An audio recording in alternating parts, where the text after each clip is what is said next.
नमस्कार, आप देख रहे हैं सुदर्शन न्यूज। मैं हूं आपके साथ शिवम दत्त मेहता।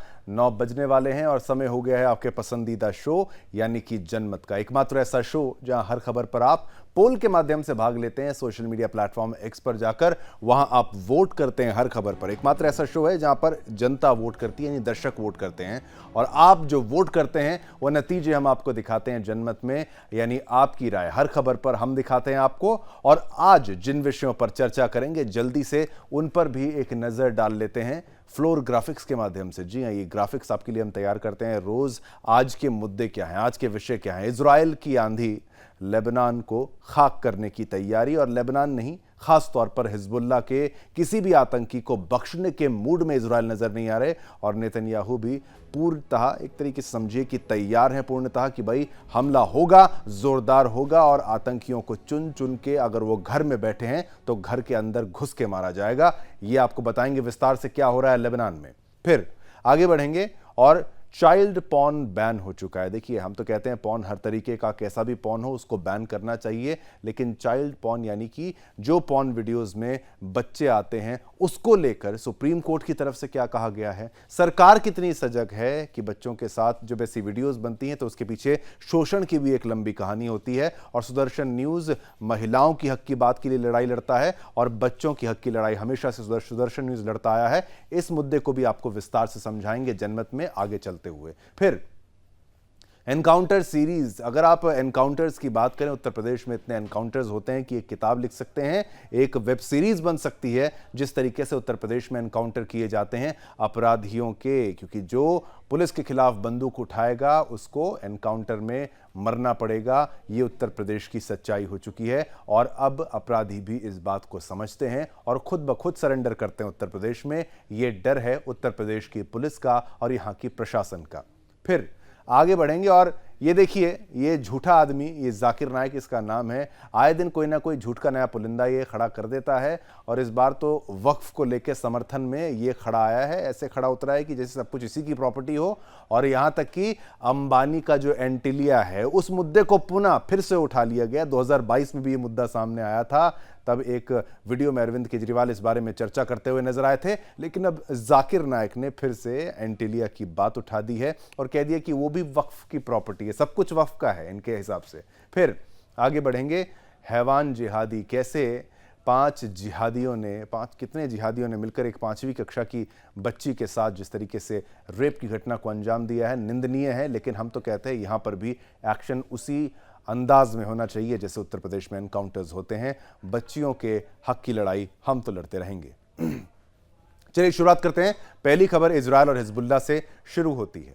इजराइल और हिजबुल्लाह के बीच तनाव लगातार बढ़ता जा रहा है। कोई अपना अस्तित्व तो कोई साख बचाने के लिए लड़ रहा है। दोनों एक दूसरे पर हमलावर नजर आ रहे हैं।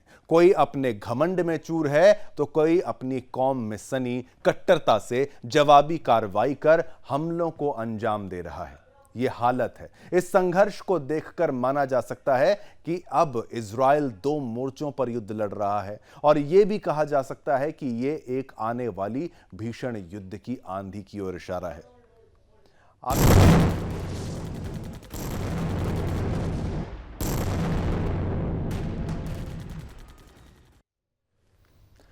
तो आपने देखा कैसे ये आंधी सबको खत्म कर देगी जो भी इजराइल के सामने आएगा। कोई अपने घमंड में अगर चूर है तो कोई अपनी कौम में सनी कट्टरता से जवाबी कार्रवाई पर हमलों को अंजाम दे रहा है। यह भी तस्वीर है।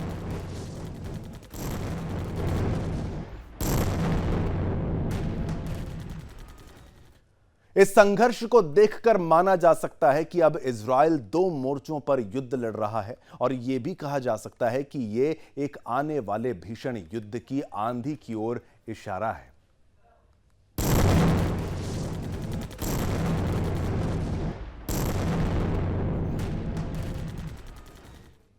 इस बार इजराइल डिफेंस फोर्स यानी आईडीएफ ने 1600 से ज्यादा हमले कर पूरे लेबनान को धुआं धुआं कर दिया है। एयर स्ट्राइक में 1200 से ज्यादा हिजबुल्लाह के ठिकाने तबाह किए जाने का दावा किया जा रहा है। 1990 के बाद लेबनान पर यह इजराइल का सबसे बड़ा हमला बताया जा रहा है। और इसी अंदाज में जैसे ये फौजी लड़ रहे हैं हमारे साथ में, जो आप स्क्रीन पर देख पा रहे हैं, इसी अंदाज में इजराइल ऐसी की तैसी कर रहा है हिजबुल्लाह की, कभी रॉकेट से हमला, कभी हेलीकॉप्टर से हमला, कभी जवान फौजी धरती पर जब ऑन ग्राउंड उतरते हैं, बूट्स ऑन ग्राउंड होते हैं, तो क्या हश्र होता है हिजबुल्लाह का। अभी तो हवा हवा से ही उनको मिसाइल मारकर, कभी पेजर फाड़कर मार दिया जा रहा है। इजराइल का सबसे बड़ा हमला यह बताया जा रहा है, यानी 34 साल बाद लेबनान पर तबाही की नई आफत ही है जो टूट पड़ी है। इस हमले में 492 से ज्यादा लोगों के मारे जाने की खबर है, करीब 2000 लोग यहां पर घायल हैं। आप ये तस्वीरें देखिए, कैसे 2000 लोग यहां पर घायल हो गए और कैसे बमबारी हो रही है।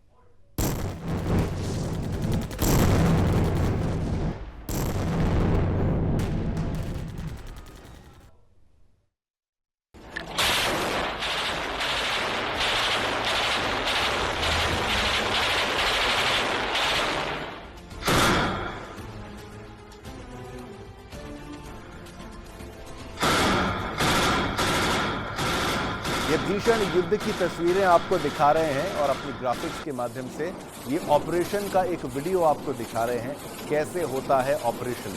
ये ऑपरेशन की तस्वीरों को भी आप देखिए, ऑपरेशन में किस तरीके के हथियार इस्तेमाल किए जाते हैं और इजराइल की फौज किस रूप में आगे बढ़ रही है। ये वीडियो देखिए, ब्लर करके आपको दिखा रहे हैं, लेकिन आप समझिए कि भाई ये किसकी मौत का सबब बनने वाला है। ये जो रॉकेट जाएगा, जो लॉन्च किया जा रहा है रॉकेट लॉन्चर से, आप देखिए ये जहां भी गिरेगा वहां पर तबाही मचाने वाला है।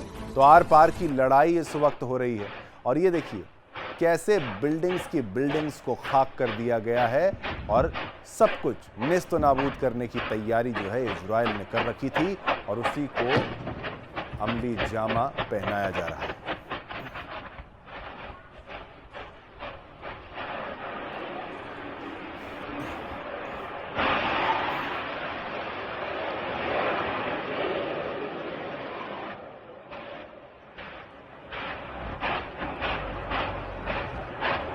हालांकि इजरायली पीएम नेतन्याहू ने साफ कर दिया है कि उनकी लेबनान के लोगों से कोई दुश्मनी नहीं है। हिजबुल्लाह के ठिकानों को उन्होंने निशाना बनाया है। नागरिकों को हमले से पहले की देखिए, पहले ही हिजबुल्लाह के ठिकानों से दूर चले जाने की अपील की गई थी। बताया गया था कि भाई दूर चले जाओ।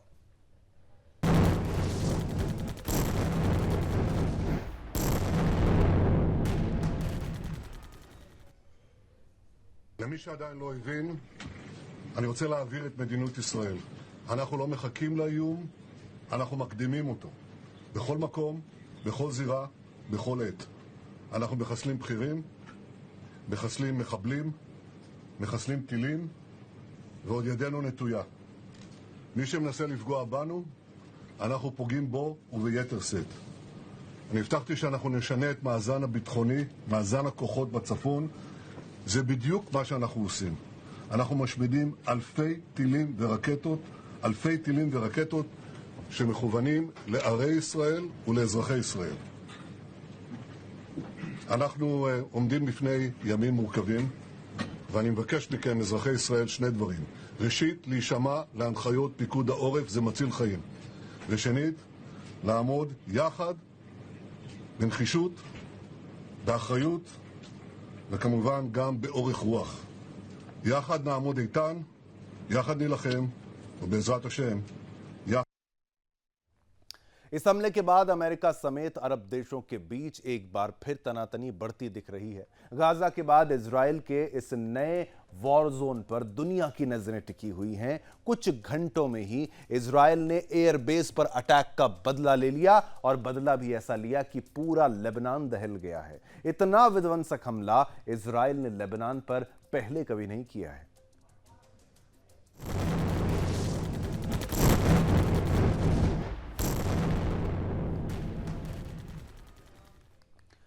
तो इस बार इजराइल ने ना सिर्फ रिहायशी इलाकों पर बम गिराए, बल्कि हिजबुल्लाह के अंडरग्राउंड ठिकानों को भी नष्ट कर दिया। यानी बिल में जो छिपे हुए थे आतंकी, उनको भी निशाना बनाया। तबाही का दायरा इतना बढ़ गया कि पूरे दक्षिणी लेबनान में चीख पुकारें मच गई हैं। हिजबुल्लाह के लड़ाके अंडरग्राउंड ठिकानों को छोड़कर भाग गए, जबकि इसकी कुछ घंटे पहले हिजबुल्लाह इजराइल को दहलाने की तैयारी में था। ये ग्राफिक्स आप जो देख रहे हैं ना, ये आईडीएफ की तरफ से जारी की गई है और आप ये देखिए कैसे एक्सपोजर ऑफ क्रूज मिसाइल, यहां से पता लगता है कि भाई मिसाइल कहां पर है, टेररिस्ट कहां पर है। ये हम नहीं बना रहे, ये आईडीएफ की तरफ से आपको एक्सक्लूसिव तस्वीरें, हो सकता है आपने कहीं और ना देखी हो। और ये देखिए, और ये उसकी बाद की तस्वीर है। और ये खतरनाक बमों के लिए तो जाना ही जाता है इजराइल, अपनी सुरक्षा के लिए ये दुनिया का कोई भी कोना हो उसको सबक सिखाने की ताकत रखता है। हिजबुल्लाह इजराइल को दहलाने की तैयारी में था, लेकिन मोसाद के इनपुट पर आईडीएफ ने हिजबुल्लाह का हमला भी नाकाम कर दिया। उसे रॉकेट और मिसाइल लॉन्चिंग साइट को भी बर्बाद कर दिया। इससे पहले हिजबुल्लाह ने इजराइल पर ताबड़तोड़ हमले किए थे, जिससे इजरायली एयरबेस पर आग लग गई थी। अब इजराइल ने बदला लिया है। अगर इजराइल हमले नहीं करता तो हिजबुल्लाह एक और बड़े हमले की तैयारी में था। ये तस्वीरें आप देखिए रियल टाइम ग्राफिक्स के माध्यम से। मोसाद का इनपुट था कि हिजबुल्लाह 3DR मिसाइल से हमले करने वाला था। ये देखिए DR-3 क्रूज मिसाइल, ये बिल्डिंग के अंदर छिपा के ये हिजबुल्लाह के बदमाश आतंकवादी रखते हैं।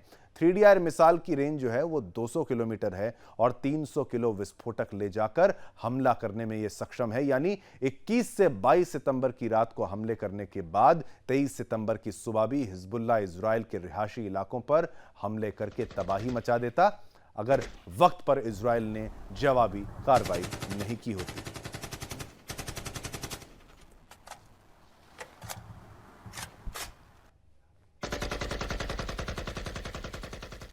तो इजराइल ने हिजबुल्लाह के उन तमाम मिसाइल लॉन्च साइट को नष्ट कर डाला जहां से वो हमले करने वाला था। इसके अलावा इजराइल का प्लान है कि दक्षिणी लेबनान में हिजबुल्लाह को कमजोर करके वहां एक डिफेंस लाइन तैयार की जाए। हमको आपको ग्राफिक्स के माध्यम से और जानकारी देते हैं, क्योंकि साथ ही लोगों को एक अलग इलाके में बसाया जाने का प्लान भी है, जिससे वहां हिजबुल्लाह का कंट्रोल पूरी तरह खत्म किया जा सके और उत्तरी बॉर्डर पर यहूदी कॉलोनी को फिर से बसाया जा सके। हम आपको ग्राफिक्स के माध्यम से बताएंगे क्या कुछ है यहां पर खास, क्या कुछ हो रहा है, वो ध्यान सुनिएगा।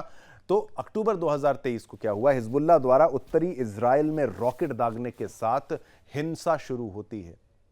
आगे क्या होता है, अक्टूबर 2023 में ही गाजा में घटनाओं के जवाब में हुआ था ये हमला। ये आपको बता रहे हैं मुख्य घटनाएं। आपको याद होगा कैसे 7 अक्टूबर को इजराइल गाजा में एक महत्वपूर्ण सैन्य ऑपरेशन करता है। पूरा इतिहास बता देंगे आपको। हिजबुल्लाह फिलिस्तीनी समूहों का समर्थन करता है, झड़पें बढ़ा सकती हैं। देखिए भारी 8 से 15 अक्टूबर को भारी गोलाबारी होती है। इजराइल का भी एक्शन यहां पर होता हुआ नजर आता है। जमीनी संघर्ष तेज होता है 16 से 31 अक्टूबर 2023 के बीच में। फिर 16 से 31 में दोनों पक्षों में नागरिक हताहत होते हैं, दोनों तरफ कैजुअल्टी होती है।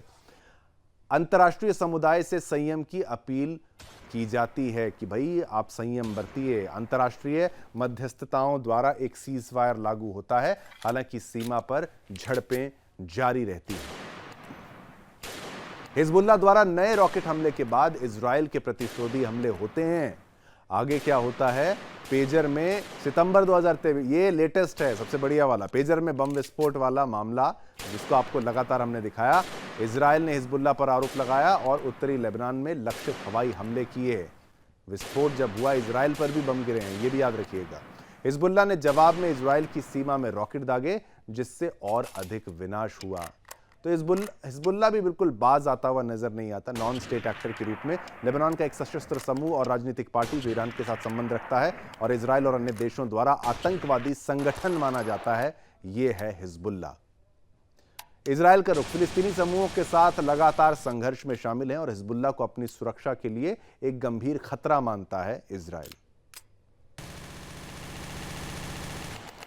तो हालांकि इजराइल के हमलों में शामिल होने से अमेरिका ने इनकार किया है, बल्कि अमेरिका का बयान आया है कि अगर इजराइल के हमलों की तीव्रता आगे भी इतनी रहती है तो मध्य पूर्व में ऑल आउट युद्ध की संभावना अब प्रबल है। चलिए, हमने पोल के माध्यम से आपसे जो प्रश्न पूछा वो भी आपको बता देते हैं आपकी टीवी स्क्रीन पर कि क्या प्रश्न हमारा था। ये लीजिए, ये गोलियों की तड़तड़ाहट के बीच में आपका पोल का उत्तर भी। बढ़ते तनाव नए युद्ध की आहट है क्या? 95% लोग कहते हैं हाँ, 5% लोग कहते हैं ना। बहुमत ये मानता है कि बढ़ते तनाव से युद्ध की आहट जो है वो समझ में आ रही है।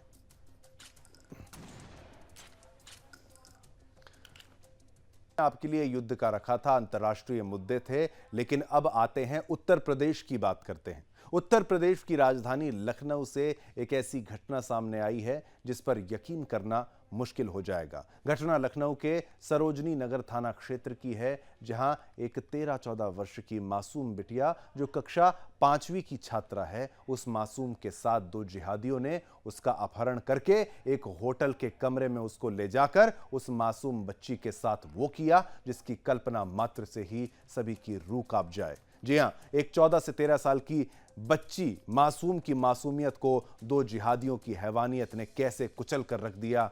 आप देखिए हमारी स्पेशल रिपोर्ट और मामले की गंभीरता को समझिएगा।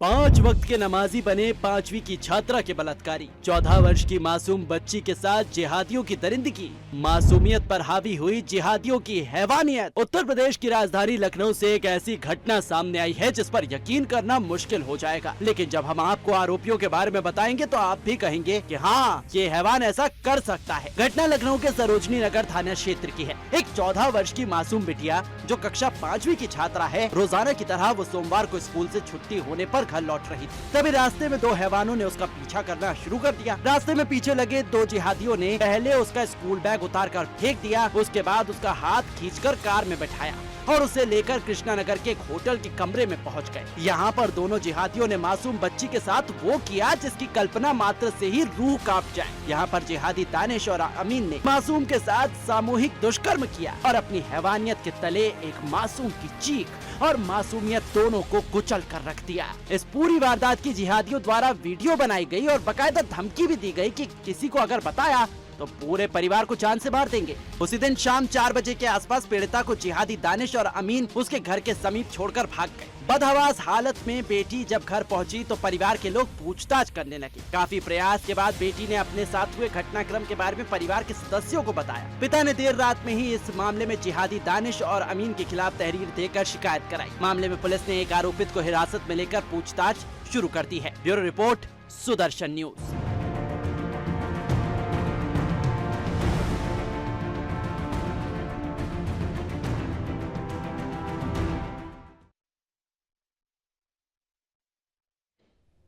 चलिए आगे बढ़ते हैं, अगली खबर का रुख करते हैं। बात करेंगे उत्तर प्रदेश में एनकाउंटर्स की। देश में बीते 24 घंटे के अंदर 3 बड़े आपराधिक मामलों में 3 आरोपियों का एनकाउंटर हुआ है। इनमें से 2 मामले उत्तर प्रदेश के हैं और एक मामला महाराष्ट्र का है। यूपी में सुल्तानपुर लूटकांड के आरोपियों में से एक यानी अनुज प्रताप सिंह उन्नाव में यूपी एसटीएफ और डिस्ट्रिक्ट पुलिस के जॉइंट ऑपरेशन में मारा गया। वहीं गाजीपुर में आरपीएफ के 2 जवानों की हत्या करके उनके शवों का चलती ट्रेन से उसको नीचे फेंकने के मामले में आरोपी मोहम्मद जाहिद यूपी एसटीएफ और गाजीपुर पुलिस के जॉइंट ऑपरेशन में मारा गया। तीसरे मामले में महाराष्ट्र के बदलापुर शहर के एक निजी स्कूल में 2 नाबालिग बच्चियों के यौन उत्पीड़न के आरोपी अक्षय शिंदे पुलिस की जवाबी कार्रवाई में उसको भी मार दिया गया। आइए एक नजर डालते हैं इन तीनों एनकाउंटर्स और इनसे जुड़े आपराधिक मामलों पर। ग्राफिक्स के माध्यम से आपको बताएंगे क्या कुछ हो रहा है। देखिए, सबसे पहले बात करेंगे अनुज प्रताप सिंह एनकाउंटर की। पिछले महीने 28 अगस्त को सुल्तानपुर में कुछ बदमाशों ने एक व्यापारी को लूटा। सीसीटीवी फुटेज देखा गया कि दुकान के अंदर सबसे पहले अनुज प्रताप सिंह ही घुसा था। उसी ने सबसे पहले व्यापारी भरत सोनी और उनके बेटे पर पिस्तौल तानी थी। इसके बाद अनुज के 4 साथी दुकान के अंदर घुसे और आभूषण, पैसे बैग में भरने लगे। अनुज घातक हथियारों से लैस होकर सहयोगी के साथ उन्नाव के गंगा कटरी इलाके में आया। सुल्तानपुर शॉप से लूटे गए आभूषणों के साथ दोनों रात में मोटरसाइकिल से रायबरेली के लिए निकल गए।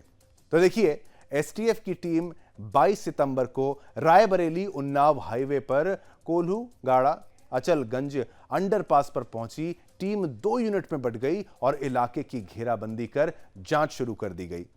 कोल्हूगाड़ा की ओर से एक मोटरसाइकिल काफी तेज गति से आती दिखी। मुखबिर ने एसटीएफ टीम को बताया कि बाइक पर अनुज सिंह और उसका सहयोगी सवार है। पुलिस को देख चालक ने गाड़ी कच्ची सड़क की ओर मोड़ने की कोशिश की, लेकिन वहां घास और कीचड़ के कारण गाड़ी फिसल कर गिर गई। जब एसटीएफ टीम ने आत्मसमर्पण को कहा तो अनुज और सहयोगियों ने पुलिस पर गोलियां चला दी।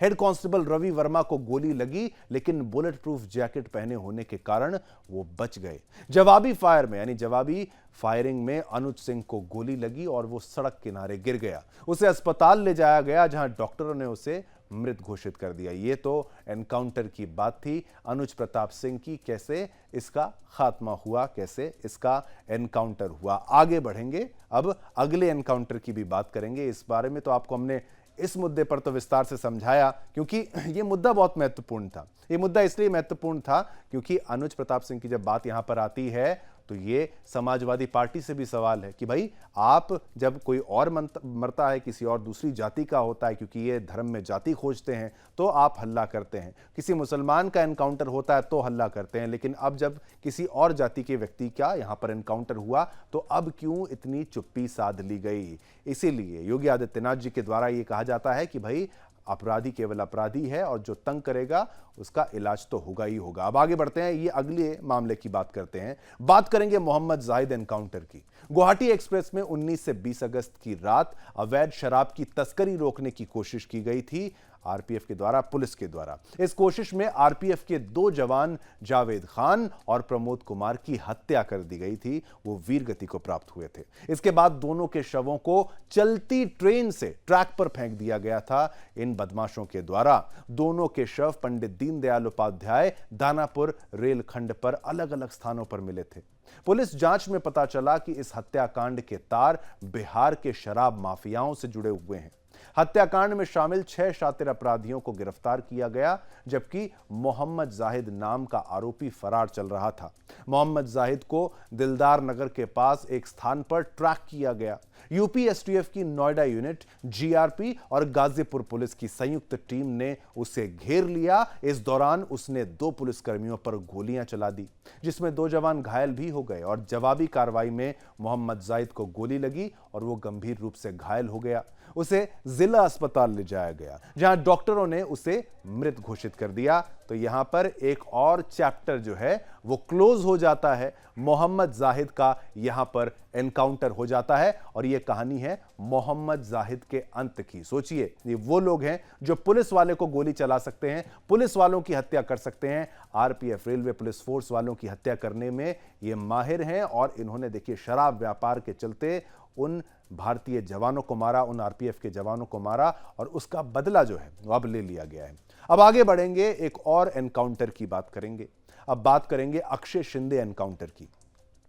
12 अगस्त को अक्षय शिंदे के खिलाफ यौन उत्पीड़न करने के संबंध में एफआईआर दर्ज की गई। ये एफआईआर सोचिए किस मामले में है। ये एफआईआर 2 नाबालिग बच्चियों के साथ यौन उत्पीड़न करने के संबंध में थी। इसका एनकाउंटर हुआ है। इसे लेकर लोग सड़कों पर उतर आए, रेलवे स्टेशन पर भी विरोध प्रदर्शन हुआ और फांसी देने की मांग की गई। स्कूल ने अक्षय शिंदे को सफाई कर्मी के रूप में कॉन्ट्रैक्ट पर 1 अगस्त को हायर किया था और 12 अगस्त को उस पर नाबालिग बच्चियों के साथ यौन उत्पीड़न का आरोप लगा। 1 तारीख को यह व्यक्ति, ये बदमाश ज्वाइन करता है और 12 तारीख को यह नाबालिग बच्चियों का रेप करता है। अक्षय की पहली पत्नी ने भी उस पर अप्राकृतिक यौन संबंध बनाने का आरोप लगाया था, यानी मानसिक रूप से यह आदमी ठीक नहीं था, इसकी सोच गलत थी। क्राइम ब्रांच यूनिट ने अक्षय को मामले की जांच के लिए उसे जेल से हिरासत में लिया था। पुलिस का दावा है कि क्राइम ब्रांच दफ्तर के रास्ते में जैसे ही वैन मुम्ब्रा बाईपास पर पहुंची, अक्षय शिंदे ने एक पुलिसकर्मी की रिवॉल्वर छीनने की कोशिश की, उसको छीन भी लिया और फायर खोल दिया, यानी उसने एक फायर कर भी दिया। गोली असिस्टेंट पुलिस इंस्पेक्टर नीलेश मोरे की जांघ में जाकर लगी। सीनियर इंस्पेक्टर संजय शिंदे ने जवाबी कार्रवाई में यानी जवाबी फायरिंग की और गोली अक्षय की कनपट्टी में जाकर लगी। तुरंत उसके कालवा अस्पताल उसको ले जाया गया, जहां डॉक्टरों ने उसे मृत घोषित कर दिया। तो ये एक और चैप्टर क्लोज होता है, एक और अपराधी का, एक दुर्दांत अपराधी जिसके द्वारा छोटी छोटी बच्चियों का रेप किया गया था। अक्षय शिंदे का यहां पर अंत होता है, ये चैप्टर यहां पर इसका क्लोज होता है।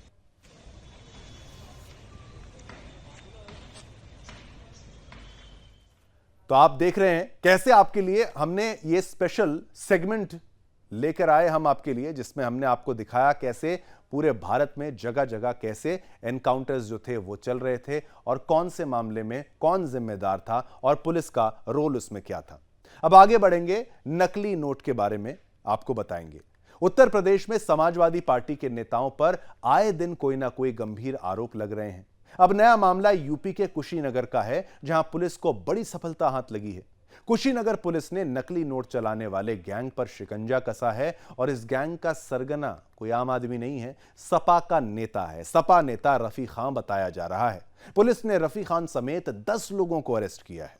पुलिस ने आरोपियों के पास से 5 लाख से ज्यादा के नकली नोट भी जब्त किए हैं। मामले में सपा नेता के गिरफ्तार होने के बाद अब राजनीति भी तेज हो गई है। आरोप है कि सपा के नेता रफी खान सीमा पार नेपाल से इंटरनेशनल जाली नोट चलाने वाले गैंग का संचालन कर रहे थे। मामला जिसमें समाजवादी पार्टी के नेता का नाम सामने आया है। उत्तर प्रदेश में समाजवादी पार्टी के नेताओं पर आए दिन कोई ना कोई गंभीर आरोप लग जाते हैं। नया मामला यूपी के कुशीनगर का है, जहां पुलिस को उसकी बड़ी सफलता हाथ लगी है। पुलिस की कामयाबी पुलिस को श्रेय भी जाता है। कुशीनगर पुलिस ने नकली नोट चलाने वाले गैंग पर शिकंजा कसा और इस गैंग का सरगना कोई आम आदमी नहीं, सपा नेता रफी खान बताया जा रहा है। पुलिस ने रफी खान के साथ 10 लोगों को अरेस्ट किया है। आरोपियों के पास से 5 लाख से ज्यादा के नकली नोट जब्त किए गए हैं। मामले में सपा नेता के गिरफ्तार होने के बाद राजनीति भी अब तेज है। सपा नेता रफी खान सीमा पार नेपाल से इंटरनेशनल जाली नोट चलाने वाले गैंग का संचालन कर रहा था। इतना ही नहीं, इसके साथ ही जाली नोटों के साथ अवैध हथियारों का जखीरा भी पुलिस ने बरामद किया है। पुलिस का कहना है कि रफी खान इस गैंग का जो लीडर था, उसको लीड कर रहा था। देखिए काले कारनामे के किस्सों पर हमारी ये खास रिपोर्ट और मामले की गंभीरता को समझिएगा।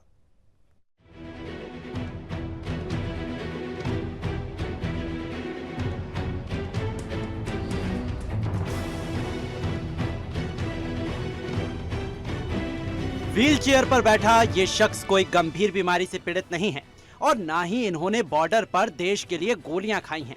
इन पर देश की अर्थव्यवस्था और कानून व्यवस्था को बंटाधार करने का आरोप है। एक के बाद एक दिख रहे व्हील चेयर पर बैठा ये सभी शख्स एक बड़े अंतर्राष्ट्रीय गिरोह का हिस्सा है, जिसका भंडाफोड़ यूपी पुलिस ने किया है। कुशीनगर पुलिस ने जाली नोट के एक बड़े कारोबार का पर्दाफाश किया है। इस काले कारनामे का किंगपिन सपा नेता रफी खान को बताया जा रहा है, जो सपा लोहिया वाहिनी का राष्ट्रीय सचिव भी है। आरोप है कि सपा के नेता रफी खान सीमा पार नेपाल से इंटरनेशनल जाली नोट चलाने वाले गैंग का संचालन कर रहे थे। पुलिस को इनपुट मिलने पर 5 थानों को मिलाकर टीम बनाई गई, जिसको खुद जनपद के एसपी संतोष कुमार ने लीड किया। पुलिस ने सपा नेता समेत 10 शातिर को गिरफ्तार किया है और उनके कब्जे से भारी मात्रा में नकली नोट और हथियार बरामद किए हैं। पुलिस के अनुसार गिरोह के पास से 5,62,000 रुपए के जाली नोट बरामद किए गए हैं। साथ ही साथ 3,000 नेपाली मुद्रा और 1,10,000 भारतीय रुपए भी जब्त किए गए हैं। इसके अलावा बदमाशों के पास से 4 सुतली बम, 10 विदेशी तमंचे और 30 जिंदा कारतूस के साथ 12 फायर किए गए कारतूस भी मिले हैं।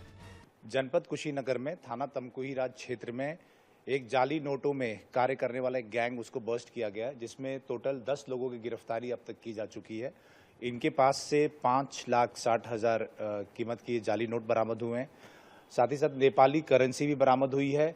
सबसे इम्पोर्टेंट, इसमें 10 तमंचे, 30 जिंदा कारतूस है, 4 सुतली बम भी इनके पास से बरामद किया गया है। और इसमें से ऐसे कई अपराधी हैं जिनके पूर्व की भी क्रिमिनल हिस्ट्री है। इसमें कुछ लोग अभी वांटेड भी है, जिस पे हमारी टीम काम कर रही है। और ऐसे जितने भी लोग इसमें सम्मिलित हैं, उन सभी पे पकड़ के कार्रवाई इसमें फर्दर कराई जाएगी और साथ ही साथ इसमें गैंगस्टर इत्यादि की भी कार्रवाई प्रचलित कराई जाएगी। मामले का कनेक्शन समाजवादी पार्टी से है, लिहाजा सियासत भी भरपूर हो रही है। योगी कैबिनेट में मंत्री ओम प्रकाश राजभर ने सपा पर निशाना साधते हुए कहा कि सारे अपराध में सपा के लोगों के नाम ही आते हैं। हर मामले में सपा नेता क्यों आ रहे हैं? अयोध्या में रेप कांड में सपा नेता, कन्नौज में रेप कांड में सपा नेता, मऊ के रेप कांड में सपा नेता, अब नकली नोट वाले में भी सपा नेता।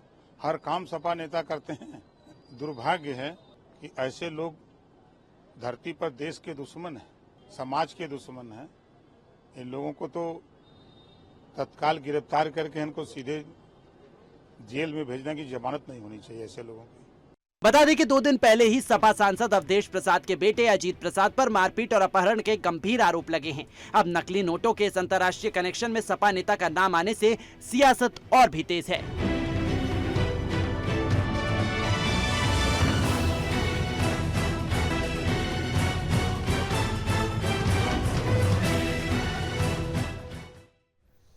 चलिए अब आगे बढ़ते हैं, अगली खबर का रुख करते हैं। अगली मुख्य खबर आपको बताते हैं। जिहादी आए दिनों किसी न किसी बात से कभी सड़क जाम कर रहा है, कभी आपत्तिजनक नारे लगा रहा है, भले ही उस सड़क जाम के चलते कोई एम्बुलेंस ही क्यों ना फंस जाए। ऐसी ही तस्वीर ठाणे से आई है, जहां एमआईएम के नेता इम्तियाज जलील और उसके कार्यकर्ताओं ने परम पूज्य गुरुवर्य संत रामगिरी जी महाराज की गिरफ्तारी की मांग उठाई और उसी मांग को लेकर ठाणे की सड़कों पर ड्रामा किया, जहां घंटों ट्रैफिक प्रभावित रहा।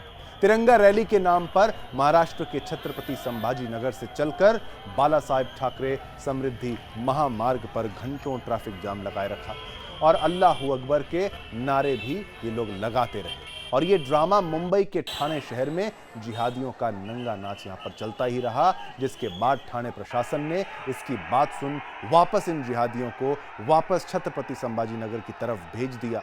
लेकिन हौसला देखिए इन जिहादियों का, प्रशासन की ओर से शिकायत सुनने के बाद भी इनके कुछ जिहादी कार्यकर्ता वहीं रुके रहे, पुलिस के साथ बदतमीजी की और रास्ता रोकने का भी प्रयास किया। आखिरकार पुलिस को इन प्रदर्शनकारी जिहादी गुंडों पर एक्शन लेना पड़ा और पुलिस ने इन जिहादियों की जमकर धुलाई की, जमकर पिटाई की। इस पूरी गुंडागर्दी के प्रदर्शन को खुद एमआईएम का नेता और पूर्व सांसद इम्तियाज जलील लीड कर रहा था।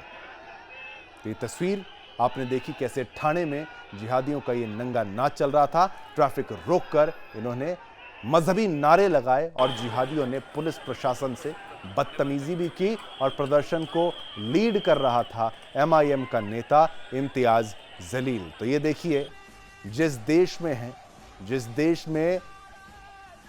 देश ने सब कुछ दिया है, वहां पर सड़कों को जाम करना, बदतमीजी करना पुलिस के साथ और साथ ही साथ मजहबी नारे लगाना और ठाणे में ये जिहादियों का नंगा नाच आप देखिए किस तरीके से पूरी सड़क को जाम करना, एक गुंडागर्दी का प्रदर्शन, जमकर यहां पर इनकी धुलाई भी की गई। अंततः पुलिस को कार्रवाई करनी पड़ी इन पर और ये उसी की तस्वीर भी हम आपको दिखा रहे हैं।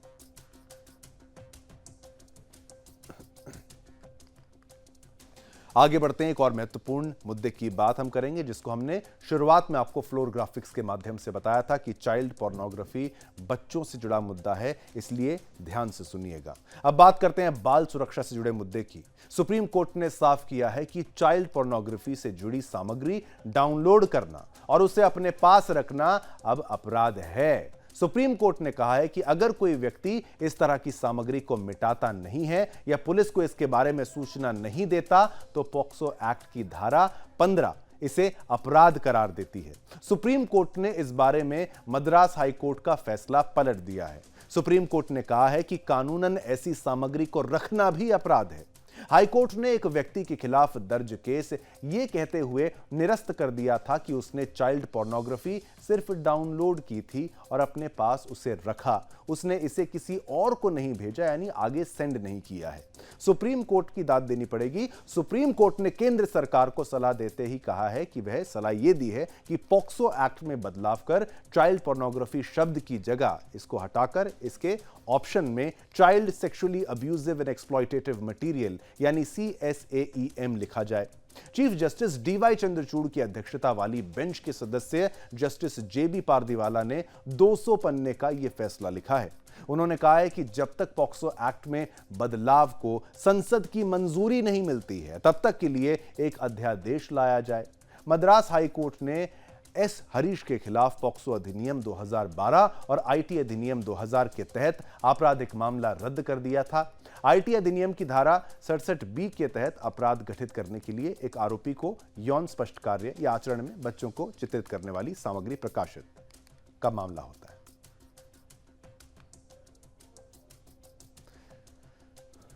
चलिए, इस खबर पर हमने पोल के माध्यम से आपसे जो प्रश्न पूछा वो भी आपको बताते हैं। फैसला बाल सुरक्षा के लिए एक बड़ा कदम है कि भाई अब तो चाइल्ड पोर्नोग्राफी देखना क्या, स्टोर करना, ये सब अपराध की श्रेणी में आएगा सुप्रीम कोर्ट की तरफ से। तो 98% लोगों ने कहा हां, 2% लोगों ने कहा ना, जो कि अक्सर भारत और हिंदुओं के खिलाफ बात करता है। फिलहाल तो भगोड़ा है, भाग गया भारत से, पर भारत पर गिद्ध की तरह नजर जमाए बैठा है। मलेशिया में रह रहा यह भगोड़ा इस्लामिक उपदेशक यानी जाकिर नायक अब वक्फ संशोधन विधेयक को लेकर भड़काऊ बयान देने से बाज नहीं आ रहा है। इसने भड़काऊ बयान जारी किए हैं। जाकिर नायक ने एक वीडियो के जरिए एक वीडियो जारी किया है, जारी करके मुसलमानों से अपील की है कि वे वक्फ संशोधन विधेयक को खारिज करें, साथ ही संसदीय समिति के पास मुस्लिम अपना विरोध दर्ज कराएं। जाकिर नायक ने दावा किया है कि इस संशोधन विधेयक के जरिए मोदी सरकार वक्फ बोर्ड की जमीन को लेना चाहती है। वक्फ बोर्ड के पास भारत में तीसरी सबसे ज्यादा जमीन है। उसने कहा कि वक्फ एक प्राइवेट प्रॉपर्टी है, ना कि सार्वजनिक जमीन है। ये सार्वजनिक जमीन नहीं है, इसलिए गैर मुसलमान इसको ले नहीं सकते हैं। जाकिर ने कहा कि मोदी सरकार मुसलमानों और इस्लाम की विरोधी है और इस जमीन को लेना चाहती है।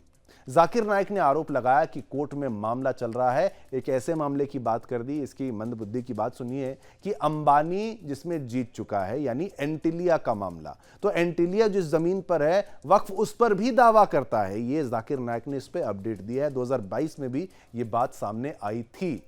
आप सोचिए, उसने कहा कि वक्फ की जमीन हमारी है और भारत के इमाम इसे जुम्मे के दिन उठाएंगे।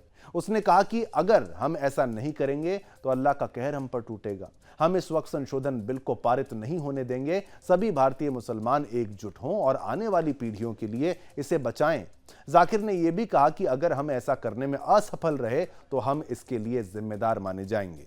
बता दें कि भारत में वांछित जाकिर नायक कई साल से भारत से भागता फिर रहा है। वो इस समय मलेशिया में रह रहा है, लेकिन कतर से लेकर कई इस्लामिक देशों की यात्रा करके लोगों को भड़काता रहता है। भारत सरकार ने मलेशिया की सरकार से मांग की है कि वे जाकिर नायक को उसे सौंप दे, लेकिन वहां की सरकार को उसको जो है वो शरण दे रही है। मलेशिया के प्रधानमंत्री हाल ही में भारत आए थे और उन्होंने सबूत मांग लिया था।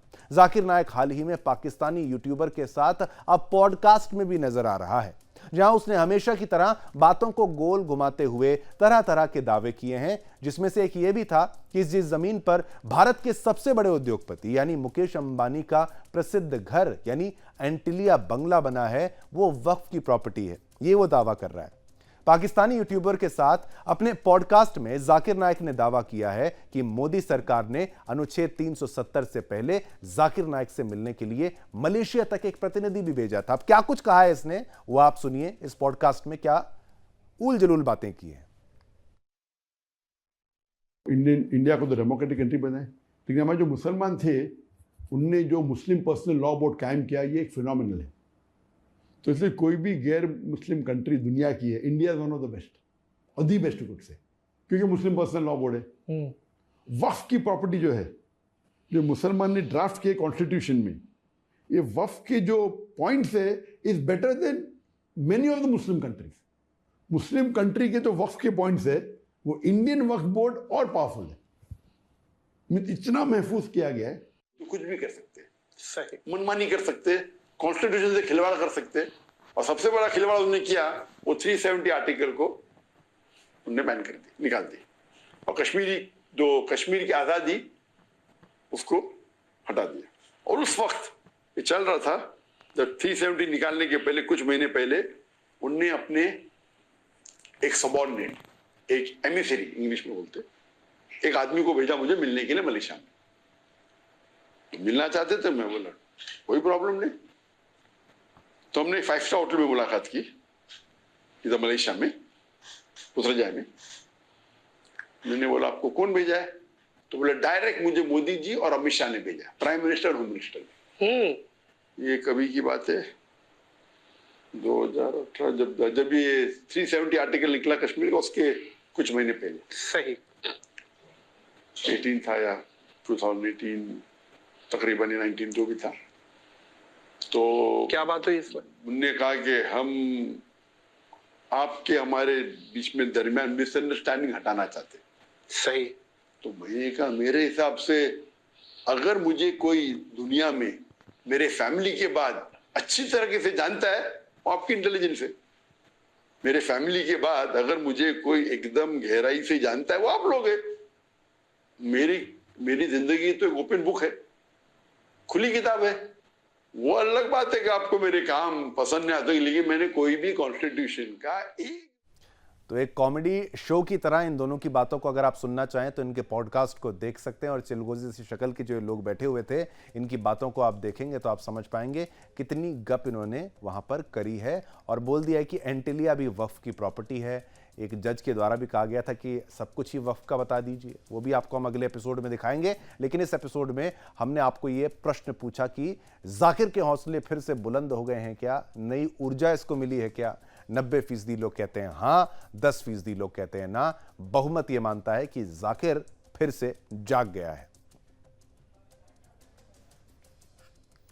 चलिए, समय हमें इतनी अनुमति देता है कि आज आपसे इतनी ही बात हो सके। आज्ञा दीजिए मुझे, शिवम दत्त मेहता को, मेरी और मेरी पूरी टीम एडिटोरियल प्रोडक्शन की तरफ से आप सभी को जय हिंद, जय भारत, जय हिंदुस्तान।